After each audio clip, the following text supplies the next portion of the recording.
Tuan Chen, kami berteleportasi ke sini, tetapi Anda tidak pernah sadar. Selama proses teleportasi, kesadaran setiap orang tertutup, seperti orang mati. Petik 2. Namun, setelah diteleportasi, kesadaran akan pulih, tetapi kamu tidak pulih, yang membuat kami berdua takut. Ji Yun mengikuti Chen Ping dan menjelaskan. Bagaimana dengan orang-orang ini? Chen Ping bertanya sambil menunjuk ke selusin biksu yang tidak bergerak di sekitarnya. Mereka semua mati. Setiap kali susunan teleportasi diaktifkan, selalu ada orang pintar yang memancarkan kesadaran spiritual mereka dan ingin merasakan kekuatan susunan teleportasi. Orang-orang ini semua tidak patuh dan dilucuti oleh susunan teleportasi, setelah memancarkan kesadaran spiritual mereka. Tidak mati, tapi pasti mengikuti orang mati. Seorang biksu berusia 40-an berkata ketika dia melewati Chen Ping dan yang lainnya. Pada saat ini, Chen Ping juga memikirkan situasinya sendiri pada saat itu, dan situasi mengikuti orang-orang ini persis sama. Itu juga karena keingintahuannya sehingga dia memancarkan sinar kesadaran dan dikirim ke susunan teleportasi ke menghancurkan seluruh kaca jiwa. Dia kehilangan tubuhnya. Untungnya, pada saat kritis, Daluo Jindian di lautan kesadaran menyelamatkan hidupnya. Chen Ping sedikit takut saat ini, tetapi mengingat kejadian yang dia alami, Chen Ping menemukan lelaki tua itu. Ketika orang tua itu mengatur susunan teleportasi, Chen Ping mengingat semuanya. Dengan kata lain, jika Chen Ping memiliki kekuatan yang cukup sekarang, dia juga dapat mengikuti saran orang tua itu dan mengatur susunan teleportasi yang besar ini. Memikirkan hal ini, Chen Ping menjadi bersemangat lagi. Tuan Chen, sebaiknya kita segera pergi. Kota terdekat di sini mungkin berjarak ribuan mil. Menjauh. Petik 2. Jika hari mulai gelap, mungkin ada monster di tempat ini, Ji Yun mengingatkan Chen Ping, yang tertegun. Oke, Chen Ping mengangguk, lalu melihat ke pegunungan dan hutan di sekitarnya, dan berkata dengan sedikit kebingungan, kita diteleportasi oleh susunan teleportasi. Bukankah kita harus diteleportasi ke susunan teleportasi lain? Bagaimana kamu bisa diteleportasi ke tempat ini? Sepertinya tidak ada susunan teleportasi di sini. Chen Ping sangat bingung. Dalam pemahamannya, ini seperti teleportasi antara dua susunan teleportasi. Bagaimana mereka bisa diteleportasi ke hutan belantara ini? Puan, susunan teleportasi yang Anda sebutkan adalah transmisi dua arah yang tetap, tetapi susunan teleportasi yang kami buat tidak demikian. Susunan teleportasi ini hanya akan memindahkan orang ke distrik yang kasar. Letak tiap transmisi tidak sama, tapi tidak terlalu berbeda. Ngomong-ngomong, susunan teleportasi setara dengan menghancurkan ruang dan waktu, memungkinkan semua orang melewati celah di ruang angkasa dan mencapai tujuan yang mereka inginkan. Petik 2. Namun, terkadang ketika susunan teleportasi tidak berfungsi, orang akan diteleportasi ke tempat lain. Karena kebingungan ruang dan waktu, lokasi teleportasi juga akan diimbangi. Huo Feng mengikuti Chen Ping dan menjelaskan. Chen Ping akhirnya mengerti setelah mendengarkan penjelasan Huo Feng, jadi mereka segera keluar dari hutan. Ji Yun menemukan ruang terbuka dan membebaskan Fei. Mereka berencana untuk naik pesawat ke kota terdekat untuk beristirahat dan melakukan sisanya. Berniat. Tapi saat pesawat Ji Yun dilepaskan, banyak biksu berkumpul di sekitarnya. Rekan Tao, berapa biaya untuk menaiki pesawatmu? Seseorang bertanya pada Ji Yun. Maaf, saya sendiri yang terbang dengan pesawat ini, saya tidak meminta penumpang. Ji Yun melambaikan tangannya. Rekan Tao, saya cukup kaya karena saya memiliki pesawat sebesar itu, tapi demi kenyamanan, mengapa kita tidak menumpang? Orang lain maju dan mengikuti Ji Yun dalam jebakan. Saat Ji Yunchang hendak berbicara, dia melihat Tuan Ji yang mengikuti penguasa istana Juluan berjalan mendekat. Dia tidak bisa menahan diri untuk tidak bertanya. Berbicara tentang naik pesawat, Ji Yun sedikit mengernyit dan hendak marah, tapi dihentikan oleh biksu di samping. Rekan Tao, ini Tuan JR. Dia bisa naik pesawat Anda. Ini adalah berkah Anda. Silakan. Di kota Huanglan, keluarga Ji adalah keluarga terbesar. Jika Anda ingin pergi ke kota depan untuk beristirahat, jangan menyinggung perasaan Tuan Ji. Petik 2. Biksu itu berbisik kepada Ruo Ji Yun. Keluarga Ji. Ji Yun tertegun, dan kemudian ada sedikit keterkejutan di wajahnya, karena ayahnya mengatakan bahwa kampung halaman mereka berada di wilayah tengah, dan mungkin tuan kedua Ji ini adalah kerabatnya. Memikirkan hal ini, Ji Yun hendak bergegas maju dan mengikuti pihak lain untuk mengenali kerabatnya, tetapi ditarik oleh Chen Ping. Hidup, biarkan orang-orang ini naik dulu lalu bicara. Chen Ping berkata pada Ji Yun. Ji Yun tidak mengerti maksud Chen Ping, tapi dia tetap mengikuti instruksi Chen Ping dan melihat sekeliling. Para biksu berkata, karena kita sedang dalam perjalanan, ayo kita semua terbang. Ketika Ji Yun mengatakan ini, banyak biksu yang semuanya mengucapkan terima kasih. Segera, pesawat itu mulai dan terbang menuju kota di depan. Tuan kedua Ji itu duduk di depan, tapi tidak ada orang di sekitarnya yang berani duduk, semua orang berkerumun di belakang, mungkin karena takut memprovokasi dia. Tuan Chen, kenapa Anda tidak membiarkan saya naik dan bertanya? Mungkin tuan kedua Ji ini adalah kerabat saya. Di mana orang-orang? Ji Yun berkata pada Chen Ping dengan bingung. Sebaiknya kau tidak mengungkap urusan keluarga Ji dulu. Saat kita sampai di kota kuning dan biru, kita bisa menanyakan urusan keluarga Ji dan membuat rencana untuk waktu berikutnya.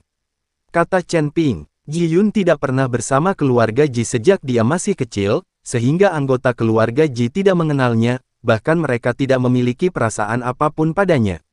Tanpa mengetahui apapun tentang keluarga Ji, jika Ji Yun gegabah mengakui kerabatnya, Chen Ping takut terjadi kesalahan. Jika ingin tahu tentang kota Huanglan, tanyakan saja langsung kepada saya. Saya sudah tinggal di kota Huanglan selama lebih dari 10 tahun. Biksu yang mulai menghentikan kemarahan Ji Yun datang. Chen Ping memandangi biksu ini, dia tidak tinggi dan memiliki mulut lancip serta pipi monyet, tetapi dia memiliki sepasang mata. Tapi brilian. Sekilas, biksu ini adalah tipe orang yang rakus akan uang dan penuh nafsu. Chen Ping tidak bertanya apapun, dia hanya mengeluarkan 1 juta koin roh dan melemparkannya ke biksu itu. Mengambil uang itu, biksu itu tiba-tiba tersenyum lebar dan berkata dengan cepat, apa yang ingin kamu tanyakan? Tanyakan saja dengan santai dan saya akan memberitahu Anda semua yang saya tahu. Petik 2. Izinkan saya bertanya, apakah keluarga Ji adalah keluarga terbesar di kota kuning biru ini? Apakah ada penguasa kota di kota kuning biru ini? Chen Ping bertanya pada biksu itu. Tentu saja keluarga Ji adalah yang terbesar. Ada penguasa kota di kota Huanglan, tapi dia juga boneka. Semua orang tahu bahwa kota Huanglan. Keluarga Cheng Ji yang mengambil keputusan akhir. Petik 2. Tahukah kamu mengapa kota ini disebut kota kuning dan biru? Biksu itu bertanya secara misterius. Chen Ping menggelengkan kepalanya. Lihat, apa warna pakaian tuan kedua Ji? Biksu itu menunjuk ke tuan kedua Ji di depan dan berkata. Chen Ping melihatnya sekilas lalu berkata, gaun biru muda. Benar, ada bos lain di keluarga Ji, yang merupakan kepala keluarga Ji saat ini. Mereka semua memakai pakaian kuning, sehingga kota ini kemudian disebut kota kuning dan biru. Biksu itu menjelaskan. Maksudmu, keluarga Ji dikendalikan oleh 2 saudara laki-laki. Saya dengar ada 3 saudara laki-laki di keluarga Ji, tapi bertahun-tahun yang lalu, adik bungsu di keluarga Ji. Setelah meninggalkan keluarga Ji demi seorang wanita, tidak ada kabar.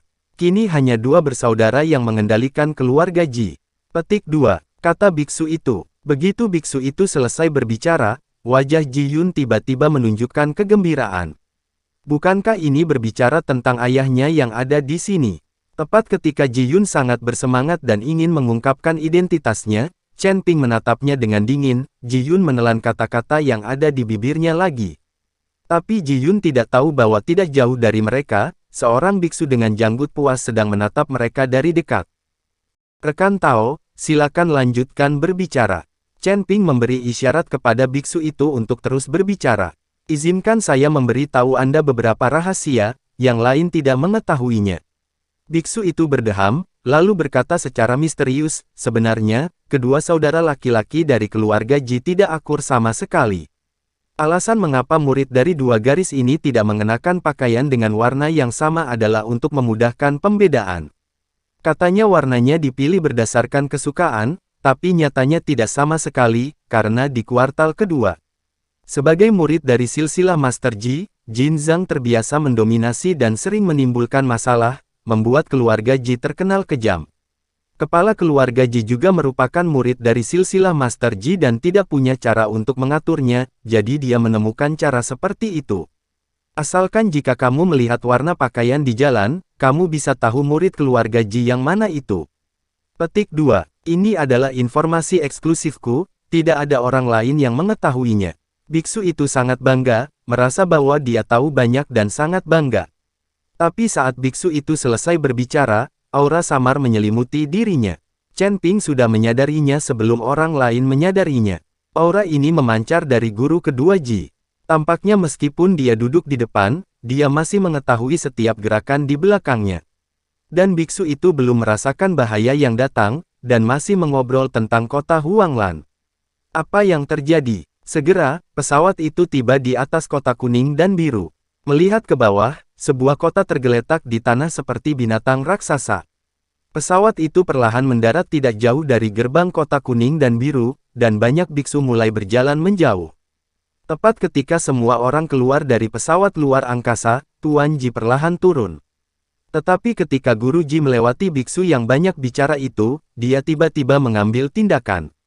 Guru Ji menyerang dengan telapak tangannya, dan kepala biksu itu langsung meledak seperti semangka. Tidak ada yang tahu apa yang terjadi. Ketika mereka melihat Tuan Ji tiba-tiba membunuh orang, mereka semua ketakutan dan bersembunyi. Menyingkir. Jika seseorang berani berbicara omong kosong tentang keluarga Ji kita, inilah hasilnya. Setelah Tuan Ji selesai berbicara, dia berjalan maju perlahan. Kata-kata Ji Erie sepertinya ditujukan untuk Chen Ping dan yang lainnya, meminta mereka untuk tidak memukuli anggota keluarga Ji-nya. Urusan. Saat Tuan Ji berjalan ke depan, gerbang kota kuning dan biru perlahan terbuka, dan beberapa monster menarik sebuah mobil melaju keluar. Di belakang gerobak ada sekelompok pria dan kuda mengenakan pakaian biru. Sekilas, Anda dapat mengetahui bahwa orang-orang ini ada di sini untuk menjemput master kedua di sini. Tuan JR naik kereta dan kemudian memasuki kota. Dan semua orang melihat ke arah biksu yang ditampar sampai mati, dan mereka semua terdiam dan berjalan menuju kota. Tanda seru. Ji Yun menyingkirkan pesawat itu, lalu mereka bertiga juga masuk ke kota. Keramaian kota terlihat sangat ramai, adat istiadat di sini jelas sangat berbeda dengan di Beicheng. Hal ini membuat Ji Yun sedikit bersemangat, lagi pula dia tidak pernah meninggalkan benua utara meski sudah tumbuh begitu besar. Melihat penampilan Ji Yun, Huo Feng tersenyum dan berkata, "Lihatlah penampilanmu, yang belum pernah dilihat dunia. Aku telah mengunjungi 5 benua di dunia surga dan manusia." Ji Yun dan Huo Feng sedang berbicara dan tertawa, tapi Chen Ping tidak berkata apa-apa karena dia merasakannya. Seseorang mengikuti mereka. Sejak dia berada di susunan teleportasi, dia selalu merasa seperti ada sepasang mata yang menatap mereka. Sekarang ada orang yang mengikuti di belakangnya, yang membuat Chen Ping lebih waspada. "Puan, ada apa?" Huo Feng menyadari ada yang tidak beres dengan Chen Ping dan bertanya pada Chen Ping. "Jangan tanya, ikuti saja aku."